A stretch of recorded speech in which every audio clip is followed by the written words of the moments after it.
আমরা তো জমি করে খাইতেছি, আর চুপ করে এলা নিয়ে এখন আসে আমাদের নামে মামলা করতেছি যে এটা আমাদের জমি। দলিল নিয়ে যায় আর কি দেখাচ্ছে, খারিজ খাজনা দেখাচ্ছে থানা একে। যখন বলে যে তোমার বাপ কার থেকে কিনেছে, তখন এই দলিল বার করো, তখন আর বার করতে পারে না।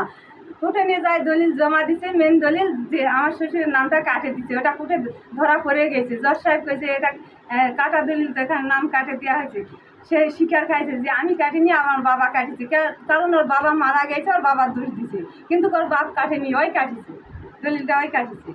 কাটে এইভাবে আমাদের নামে আমাদের বাড়ির সবাই নামে 4-5টা মামলা, মিথ্যা মামলা করেছে। করে আমার স্বামীকে, আমার ভাসিরও জেলখানায় পাঠে এই সুযোগে তারা জমিটা আমাদের জমি উকড়ে দিছে।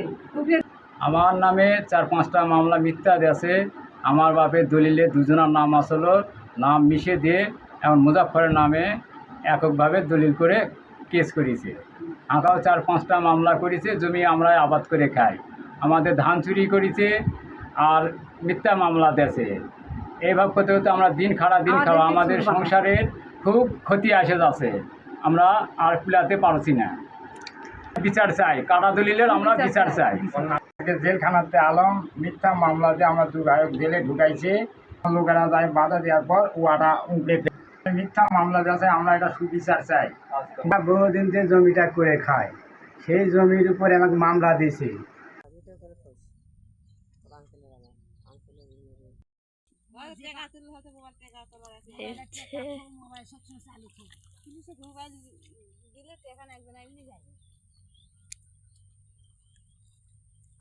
আমার যতদিন থেকে আমার বয়স, আমি যতদূর জানি জমিটা আদের তারা আবাদ সবাদ করে, সব কিছু করে, কারণ জমিটা উঠে দিয়ে ফেলা যায়। এগুলো নিয়ে একটা মিথ্যা হয়রানি মামলাতে তাদের একটা বিভ্রান্ত সৃষ্টি করেছে, হয়রানিমূলক একটা কথা, এবং আর্থিক ক্ষতিগ্রস্ত দিকে দাঁড়াইছে গরিব মানুষ। আমরা যতদূর জানি যে জমি প্রাপ্য মালিক ইনারাই। জমিটা এরাই আবাদ করে, এরাই গাড়িছে, ওরাই ওটা উঠে ফেলে দিচ্ছে। আমরা তো জানি এই জমি এতদিন ধরে এরাই আবাদ করে। জমি কিছুদিন আগে আমার সামনে, আমিও ছিলাম, মাঠে ছিলাম, এরা গাড়ে আসলো, যাদের সাথে গন্ডগোল তারা নাকি সব উপরে ফেল দিছে।